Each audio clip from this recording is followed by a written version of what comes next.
I'm Ami Horowitz, and you and I both know the New York Times, well, it blows. You and I know it, but a vast swath of our population, they think the New York Times is their secular Bible. That every morning they open up and they get revealed truth.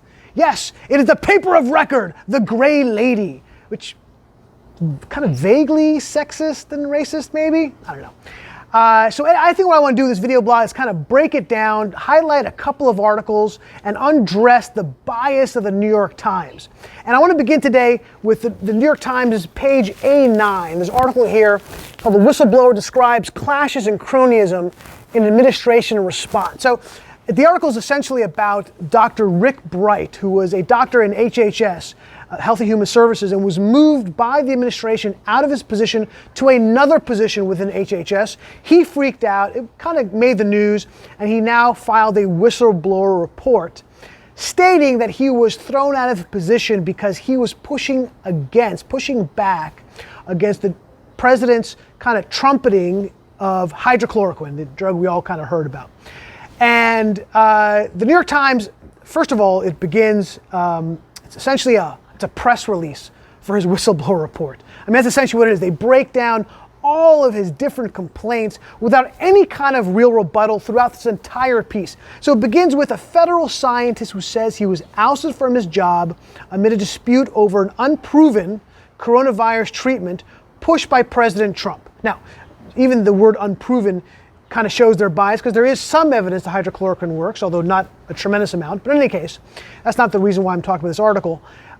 So this whole article kind of, again, is a press release for support, but doesn't mention anything about all this public information, by the way, not from right-wing sources, that kind of blows the entire report away and the basis for this article. So, for example, from Politico, not exactly a right-wing news outlet, in fact, it's kind of left of center. According to Politico, 3 people inside the HHS said Bright had supported the acquisition of hydrochloroquine in internal communications, with one official saying that Bright praised the move as a win for the health department.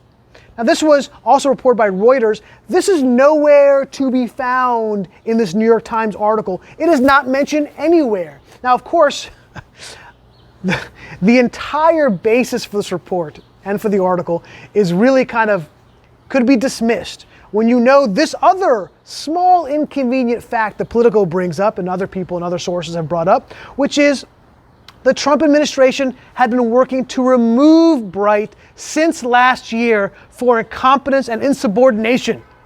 Since last year, before the pandemic ever hit. So clearly they're trying to get him out. The timeline doesn't match up for what his report is trying to say, his whistleblower report. Yet the New York Times takes it as fact that he is correct and spends an entire article kind of bolstering what he's trying to say. So that's the New York Times for you. One example of an article that shows their unbelievable bias. I'll mention one other thing, is that I was looking through the entire paper. You may have heard about Tara Reade accusing Joe Biden of sexual assault. Well, not exactly mentioned in a single article, unless there's like a supplement I'm not seeing, throughout the entire paper today. Not a single mention of it. But of course, when Kavanaugh was being roasted by the media, first and foremost New York Times, there wasn't a day that passed by that there wasn't a front page or some major article of the New York Times displaying, discussing, dissecting the accusations against Kavanaugh. So again, you and I know what's happening in the New York Times. I'm just going to hear every morning, kind of undress it for you and kind of exemplify and highlight their bias. Hope to see you guys later.